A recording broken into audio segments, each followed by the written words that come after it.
everyone, it's Samantha from Scrapmaster's Paradise and welcome to another Learning Copics with MarkerPOP video. Today I want to show you how to do a faux watercolor type background. We've been talking a lot about backgrounds and ways to jazz up your image the last few lessons, so be sure to go back to those and see some other ways to do backgrounds and things. So today I'm going to be using this Birthday Anya number 3 for my image. I went ahead and stamped her and then cut down my piece of paper to where I would just be able to stick this on my card. And I need a scrap paper. So I've got my scrap paper here. I'm going to be using 2 different colors, and I picked my colors using a really quick little cheater method. I got my piece of paper that I wanted to use. I'm going to be using this We Are Family paper pad from Echo Park, and I really liked this pattern and the color here. So I will use other patterns when I'm making my card, but I definitely want to incorporate this pattern in. So what I did was I just took my paper, I lined it up with all of the tealish colors, the BGs, on my Copic color chart, so I could tell which colors lined up the best, so I could be coloring the same colors and incorporate that same color into my coloring. So I decided that BG 53 and 57 were good matches for this color. So those are the markers that I pulled out. I got BG 53 and 57, and I'm going to color around this image. So when you're doing this background technique, you are going to want to color the background first and leave the image itself uncolored because we're going to be using colorless blender. I've got a mini mister here from Ranger and I just have it full of colorless blender. So we will go ahead and work on the coloring part of this. I'm not going to do heavy blending or anything. I just want to incorporate both of these colors into my image. So I'm going to just start coloring around the whole edge. And I'm going to start with my darkest color. It doesn't really matter what color you start with. I'm just going to start coloring. I'm going in circle motions to hopefully not make it very streaky, but if it gets a little bit streaky, that's okay. We can always blend it back out, and we are going to be spraying it with colorless blender, so it's no big deal if it gets a little bit streaky. I'm just going to be blending to where the line is not super dramatic. Get some blending going on. I'm just going to be alternating which color I use here and there so we get a good variation of color.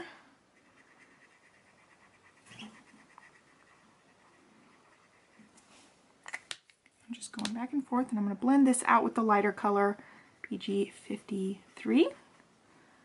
Blend that out a little bit. And then start on this side.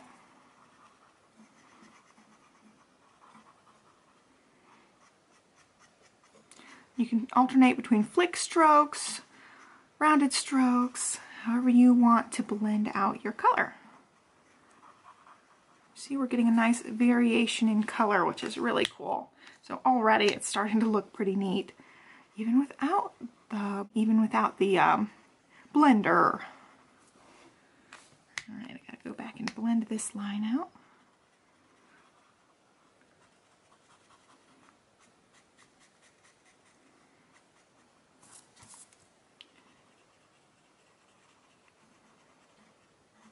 All right, and for time's sake, I'm just going to speed through the rest of this. I'm going to get the whole edge of this colored, and then we will work on our technique.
Alright, so there is the coloring, And that's just blending the two colors back and forth, and you could definitely keep it like that if you want. I think it already looks pretty nice, but we're going to take it one step further and do some spraying so that we get some sort of spots here and there, some droplets, and a lot of variation in color. So I've got my colorless blender in here. You could also use rubbing alcohol if you don't want to use your colorless blender refill, because refills are expensive and alcohol is very, very cheap. I got a big bottle of rubbing alcohol for like $2 at Target, so you can definitely get away with using rubbing alcohol for this if you don't want to use your blender.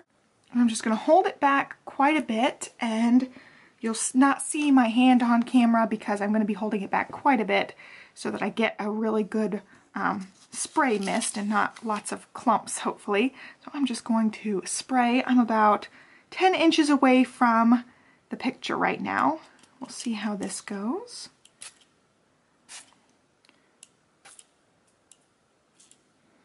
All right, so I sprayed some larger spots. I sprayed some little tiny dots, and we'll just let this dry and see how it looks once it's dry. All right, so it's pretty much dry, and you can see there's lots of speckling going on where the water was. It just adds a really nice visual interest and visual texture to the image, and I really like how it looks. I think I'm going to spray a tiny bit more down at the bottom, but I think this top part looks great. I think it looks just like if you had used watercolors. You get that kind of spotting going on with your watercolors sometimes. I just really like that effect. So I'm going to add a little bit more down here at the bottom, and then we're going to call it done. I think it looks good. Ooh, that one will look really nice. Okay. I added a couple more little sprays to get some more speckling going down at the bottom. And once that dries, I will call this one done, and then I can work on coloring the actual image itself. So this is just a really fun, easy way to get a really, really neat looking background. With this background, you could definitely add in more colors. You could make the color variation a lot more subtle if you use more than just two colors. You could add it darker around closer to your image and get lighter as you go out from your image, or you can just do a random pattern like I did just to add a lot of color variation. So I really hope you guys liked this lesson. Be sure to check out the MarkerPOP blog daily because the design team is outstanding and they always have something great to share with you guys. And be sure to subscribe to this channel so you know when I update. And if you're new to my crafty channels, I actually have a stamping and Project Life and scrapbook channel. I have it linked down in the description below. You can check that out if you want to. And that is it. So have a great day, and I'll catch you guys in my next video. Thanks so much for watching. Bye.